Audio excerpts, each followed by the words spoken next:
안녕하세요. 역사를 사랑하는 박사입니다. 오늘은 이걸이 왜 난을 일으켰는지에 대해서 알아보겠습니다. 인조 반정은 성공적으로 마무리되었지만 서인 정권은 남인 세력들을 정치에 참여하게 하면서 북인에게는 차갑게 대하였다고 합니다. 특히 북인 정권 시절에서 권신 여건의 광해권 집권이었던 세력들은 재기하게 되면 반드시 서인 권력을 견제할 가능성이 높았습니다. 즉시 제압을 하였습니다. 이때 이청과 정인홍, 유희분이 목소리를 잃었습니다. 박성종은 광해군에게 제례를 지키기 위해 자기라 했으며 폐모론에 반대했던 유명인이 인조 정권에 출사하기를 거부하였습니다.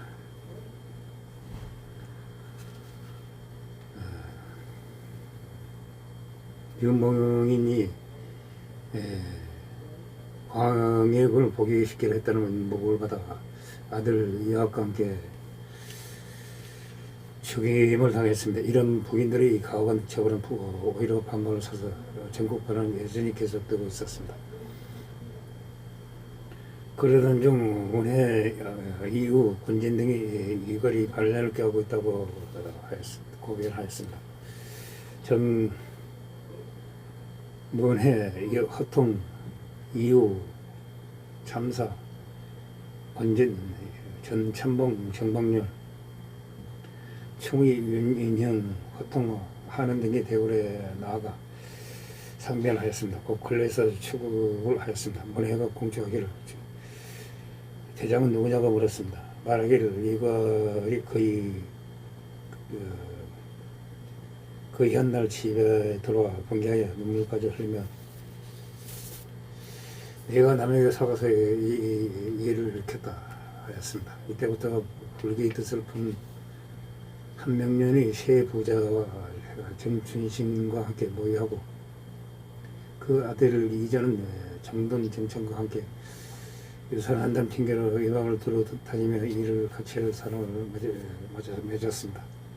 안변의 수령인 정씨 성을 가진 사람도 그 일을 알고 있다고 하였습니다. 신이 바로 혼신들에게 밀고하고서 악무한 수차를 주인공으로 삼았습니다. 인조는 이관을 그렇지 않을 것이라고 비호하였으나 김유 또한 이관을 두둔하였습니다. 이기는 부담스러운 정도로 이관을 잡을 것을 역설하며 강력한 태도로 나왔습니다. 이그의 행정은 그의 문지민 묵제 일기에서도 확인할 수 있습니다. 사적인 기록에 하여 신빙성을 의심할 수도 있지만 실록에서는 이기가 당장 이관을 잡아 공문해야 한다고 주장하였습니다. 기록이 있으면 묵제일기의 내용 즉시 이기의 행동 부분에 한해서 상당 부분 사실을 짐작할 수 있습니다. 차명길 역시 이관을 체포할 것을 주장하였습니다. 고변에는 어떤 명확한 증거도 없었기 때문에 인조와 김유가 이관을 두둔한 것은 정상적인 반응이라고 할 수 있습니다. 이의 태도도 납득할 만한 부분이 있습니다. 공권을 가진 사람이 수도에서 사실을 역적으로 의심한다는 소문을 접하게 되면 어떤 역심도 생길 수밖에 없기 때문입니다. 김유의 주장처럼 처음부터 이걸 건드리지 말거나 이의 주장처럼 이걸 확실히 조사 후 부임지로 보내서야 뒤탈이 없었을 것이다. 인조는 이걸이 반란을 일으킬 그런 의심은 전혀 하지 않았습니다. 오히려 그를 철사까지 믿고 있었습니다. 국적의 경험이라는 다른 서인 계통의 정서들도 있었음에도 굳이 이괄에게 조선의 주력군 거의 대부분을 맡기기도 하였습니다. 상식적으로 이괄을 의심했다면 그 정도 막중한 간을 맡겼을 리도 없습니다. 인조는 추가적으로 그런데 이들 중에 이괄과 정춘신에 대해서는 체포하지 말라고 하였습니다. 대신 금도사 고덕선과 선정관 김지수 등을 보내 이괄의 아들은 압송하도록 명령하였습니다. 그러나 이괄의 아들 이전 이괄과 같이 있었습니다. 이괄은 자기 권력을 찾아온 군무도와 선정관을 죽였습니다. 연례실 기술에서는 군무도사가 아들을 잡으러 오자 이거는 일부러 문을 늦게 열어주는 시간을 끌었습니다. 아비인 자신이 무사할 수 없다며 차라리 반역하겠다는 심리를 바다르게 털어놓았습니다. 이에 신복들이 반역을 부추기자 결심을 고치고 다른 장수들을 불러 예우하였습니다. 도사를 알려드린 다음 죽였습니다. 비록 야사의 기록이지만 실록에도 이거의 도사당을 죽이고 장수를 예하여 나를 일으켰다고 유산대행이 지켜있습니다. 그런데 이걸이 판관에게 전황이 유력에 들어가고 전무군 측에서는 불리하게 들어갔습니다. 인조의 서인 정권은 김여의 제안을 받아들여서 기자한을 죽이고 북인 정치범 33명을 잠수하였습니다. 비록 김여 혼자 우겨서 비난한 것은 아니고요. 삼정승과 이준조가 통우해 일하는 일이었습니다. 인조반정 때에는 북인들은 2차로 가옥에 숙청하더니 이번에 나를 일으키자 2차로 북인들을 잔혹하게 숙청하였습니다. 이로 인해 북인들은 왕과 서인 남인들이 북인에 대한 몰살을 했다는 사실에 엄청난 분노를 표출하였습니다. 1623년 2월 평양부 남부 요충진 황주목을 위하여 진군하던 이걸군은 황주목과 봉산 사이의 산산에서 관군에게 달미를 잡혔습니다. 장만이 이끄는 관군이 번드는 중화로 나아가 이걸군을 쫓는 한편 황해 감사 인서로 하여금 황해대 병사들 황주 동쪽에 위치한 상호가 소환을 지키도록 하였습니다. 황주목 남쪽 봉산에도 관군이 집결하여 이걸군을 바로 준비를 하였습니다. 이걸군은 북동남 삼면으로 포위된 상황에 놓이게 됐습니다. 그러나 이걸은 봉산으로 넘어가는 길목이 관군에 의해 차단되는 것을 알자 남쪽으로 이동하던 군을 되돌려 지나치던 황지로 되돌아가서 포위망을 흔들었습니다. 뜻밖의 움직임에 당황한 장만은 선봉이었던 정춘실에게 남형을 비롯한 지원군을 보내 맞서게 하였습니다. 하지만 정순신군은 기동 병력에 약간의 지원군만 받고 이걸군을 상대해야 했으므로 장만이 포위망인 탄신이 강군의 병력만 여러 걸레로 분산시킨 채 정작 전투 부대에는 큰 지원을 못해주는 상황이 되었습니다. 마침내 2월 2일 황주목 신고에서 이걸군과 강군이 처음으로 전투를 하였습니다. 정춘신 남형의 관군은 급작스러운 작전 병군의 회화 병력만 이끌고 있게 규모가 크지 않았습니다.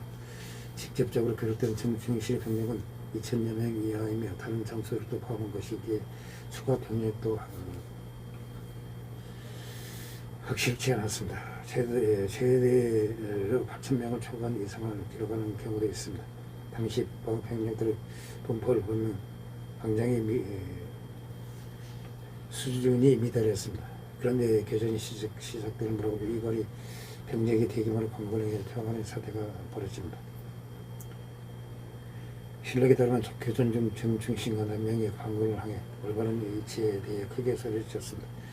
관군 1,000여 명이 순식간에 흩어지고 이걸군이 선봉했던 허전, 성립 등의 관군으로 퇴항하였습니다. 흩어진 병사 1,000여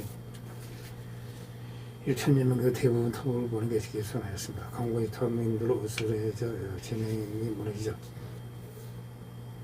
이걸 광범위에 황해들을 앞세워 기습하여 관군을 배퇴시켰습니다.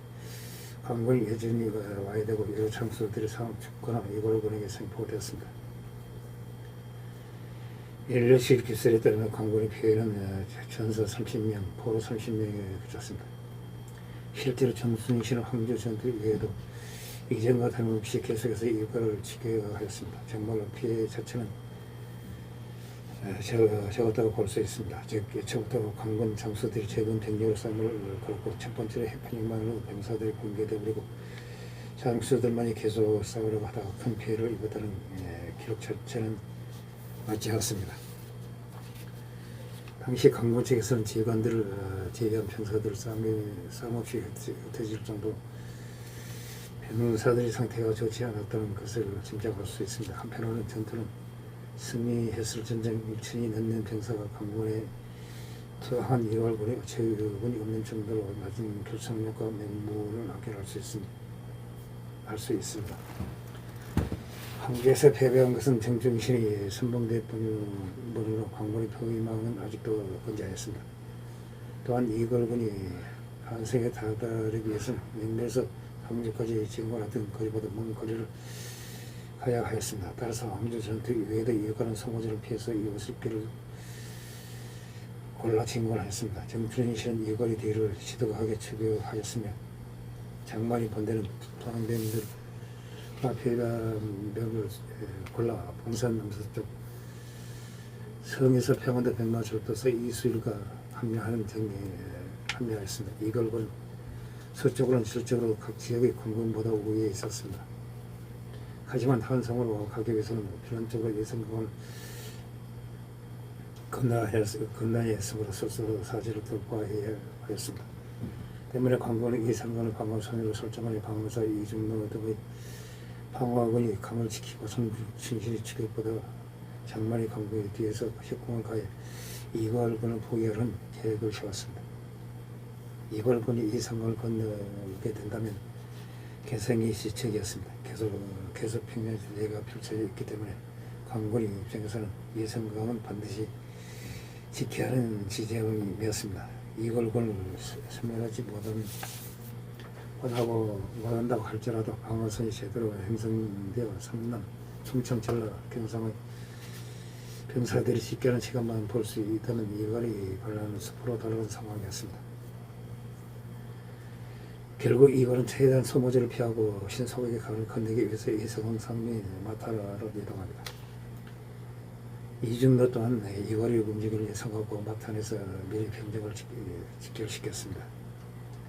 문제는 항해도 지방군이 나름대로 훈련 수준이 높았다고 하지만 이걸군이 합류한 북방군에게는 상대가 되지 않았습니다. 지역무이나 도착한 경기도 지방군은 밥도 제대로 먹지 못한 채 하루에 160리나 되는 거리로 행군 끝에 도착한 상황이라 싸울 만한 상태가 아니었습니다. 이들이 후방에는 재편성 마침 정춘신이 이걸 뒤따라오고 있었지만 당신은 그 한겨울인데다가 이걸군이 앞서 진격하면서 심장이 덜만한 것을 모조리 불살라 버렸습니다. 그 후에는 항상 복병을 두어 심리관의 간격을 유지하였습니다. 게다가 이걸군이 신라와 함악한 산결이었습니다. 그 뒤를 뒤따른 정춘신군의 고생은 엄청났습니다. 결국 지치고 군지는 정춘신군 제외 시간에 도착하지 못하였습니다. 오죽하면 전투를 시작하기도 전에 장만이 조정에 올린 보고서에 병사들이 먼 거리를 행군해 광평관이 염려된다고 썼을 지경입니다. 결국 2월 7일 마탄에서 공군 이거리 기습을 전매를 가까운 대표를 당하였습니다. 인조는 빈익 상태에 빠졌습니다. 전투의 양상은 항주 전투와 크게 다르지 않았습니다. 이걸군은 기동력 훈련도 숫자까지 강군을 크게 웃돌았습니다. 순식간에 같은 열을 건너 강군을 극파해버렸습니다. 이 중도를 포함한 8명의 장수들은 끝까지 항전하였으나 강을 건넌 이걸군이 역으로 강군을 강적으로 몰아서 포위하여 전멸시켰습니다. 일본은 도망치다가 강에 빠져 죽은 자가 많았습니다. 살아남은 자들은 모두 항복하였습니다. 강군을 이끌던 장수들이 실명하여 죽었습니다. 이중로는 직접 조총으로 공간 7명을 쏴주겠습니다. 전투가 얼마나 처참했는지 짐작할 수 있습니다. 그나마 살아남는 평상 부사 이혁은 자신의 말을 일부러 죽인 뒤 피를 바르고 밑에 숨어 죽은 척해서 살아나왔다고 합니다. 강군이 참상에 짐작할 수 있을 것입니다. 이거는 전선 광군이 충성파 장수 7명의 무비어 뒤늦게 도착한 주격군에게 보내 일시적인 공황상태에 빠지게 하였습니다. 하지만 일본 남희형이 잡혀간 우리 장수는 나와 잘 아는 자들이다. 이 얼굴들 보니 모두 장소가 아니다. 틀림없이 군녀들의 머리다. 적이 우리를 속이려 하는 것이라고 돌려대는 기지를 발하여 사기가 떨어진 최악의 사태를 면하였습니다. 물론 충성스러운 장수들이 절명이나 사망하고 반란군에게 회수까지 당한 사건으로 자정에 큰 충격을 주었습니다. 이번은 임진강이 나르고 하소하다는 점을 알고 신속하게 강을 건넜습니다. 결국 임자는 임력 2월 8일 밤에 파천해야 한다는 정력의 의견을 받아들여 급히 공주군산성으로 피신하였습니다. 이번은 음력 2월 10일 한양에 들어왔습니다. 인조는 내통기마다 위험이 있다는 김유정으로 기재한 37명의 전적들을 몰살시키고 도망쳤습니다. 이런 명분이 없는 숙청 덕분에 백성들의 민심이 악화되었습니다. 게다가 기자는 극인이었지만 배의 노론에 반대하여 서인과도 가까운 사이였습니다. 때문에 조정에 등 돌린 민심은 이과를 지지하였습니다. 이과는 현역에서 입성하였습니다. 그때 이과의 아우 이수는 이청길과 이시연의 아들 이육 등을 데리고 급히 노원 수천 명을 건드리고 모압의 북쪽에서 이걸 일행을 영접하여 인도하였습니다. 각 관청의 서리와 하인들도 의건을 갖추고 나와 영접하였으며 동성민의 길을 타고 길게 항토를 펴고 극진히 환영하였다고 합니다. 이거는 황강군 이제를 왕으로 제대하고 살아남은 북인들을 동력하라고 하였습니다. 국가를 열어서 백성들이 민심을 달래라고 하였습니다. 실제로 과거경 때의 원세가들이 뺏긴 집은 그들이 살아남는 친족과 너희들에게 도로 전가가 되었습니다. 수도 한양을 내어준 국물의 충격은 엄청난 것이었습니다. 최고 지휘관인 정만조차 군사를 몰려 힘을 기른 다음에 다시 싸우자고 할 정도였습니다. 사실상 패배를 인정한 셈입니다. 이거는 한양에서 입사한 것부터가 큰 실수였습니다. 정충신 얘기하는 대로 왕인 인조를 붙잡는데 실패했던 것이 실패의 원인이라고 합니다. 정충신의 예측대로 이런 광고는 무학제에서 자리를 잡으면 한성의 민심이 이반할 수 있다는 어려 때문에 한성 공성을 포기하고 정면으로 대결을 결심합니다. 이거는 안녕을 점령한 정충신의 병력이 자국은 그 많은 점을 알고 저 정도 병력을 정신 먹기 전에 체결할 수 있겠다고 생각하였습니다. 방을 붙여 큰 싸움이 있으니 구경하고 싶은 자는 오라. 광고는 정부가 하겠다고 대대적으로 홍보하였습니다. 정권이 개최된 직후라 한양 민심은 유동적이었습니다. 전쟁 영웅인 광해군은 국가를 공수하러 민심이 낮았으나 그 되도록 정권을 잡은 인조 측도 집권 직후라 권위가 확고하지 않았습니다. 이걸 측도 별다른 사직상의 드라마도 없고 행실이 나빴던 황강군을 내세워 인조보다도 명분이 빈약하였습니다. 누가 이기는지 보자는 식으로 생각했던 것으로 보입니다. 이 전쟁의 주요 이벤트는 2월 11일 묘시에 수많은 백성들이 몰린 가운데 펼쳐졌습니다. 이거리 군대는 이미 실력을 보인 황해들 앞서 북방에 배치됐던 조선의 최고 정예 군단을 끌고 내려온 것이었습니다. 이에 비해서 광고는 급제된 지방 병력인데다가 2,000명밖에 안 되는 등 전력이 밀렸습니다. 선목을 맡은 선천무사 김경은이 전사하였고 터벌군 전체까지 개변을 당하면 이게 제하게 됩니다. 그러나 정중시 높은 곳에 경관 전지를 확보해 놨습니다. 이걸 보는 전격 속도가 더뎌질 수밖에 없었습니다. 점심을 먹기 전에 끝내겠다던 생각과는 달리 전투는 4시간이 지난 4시까지 지속되어 만만치 않는 피해를 입었습니다. 정춘신은 유혹을 이순신의 부하인 이형의 아들을 건드렸고 휘하의 남이용과 변임은 고개 안에서 진을 쳤습니다. 기만 이순 휘하의 장소 동정인이 고개에서 쪽을 신기한 뭔가 이정이 고개에 북적을 맞고 안 먹는 최응일 이 경쟁을 증견사로 삼았습니다. 이왕은 보수 100명을 거느리고 치마바에서 절대로 창음이 금목을 틀어막았습니다. 정순시 행렬적으로 유명한 건멸이 밑에서 종군했던 것을 고려해 보면 입지 선정을 잘한 것이었습니다. 그런 당시 일본 측의 명장이나 우선 참모들이 죄다 달라 붙었음에도 승리했던 전투를 건너게돼서 경감하였습니다. 객정적 이거리 진영으로 엄청난 돌팽이 불었습니다. 이때 못한 강군 측에서 자신이 가지고 있던 고춧가루를 살포하는 화학적 시도에 성공하였습니다. 방고측 변형의 시야 확보가 제대로 되지 않는 바람에 전세는 이거리 관련 쪽으로 기울었습니다. 거기다 돌팽의 이거리 근대가 제대로 서지 못하고 자꾸 기울는가 하면 부장인 한명년이 화살에 맞아 부상으로 전선을 이탈하는데 때마침 한명년과 예능과 닮은 이영이라는 공간이 탄환을 맞고 죽었습니다. 남형의 기지를 발휘해 역적 한명년이 죽었다. 역적 이거리 도망친다라고 외쳤습니다. 화학적 상황에는 눈이 보이지 않던 이거리 군대는 소리를 듣고 진짜 우리가 졌나 하면서 사기가 떨어졌습니다. 이걸 등의 명령도 무시하고 전부 도망가서 와야 되고 말았습니다.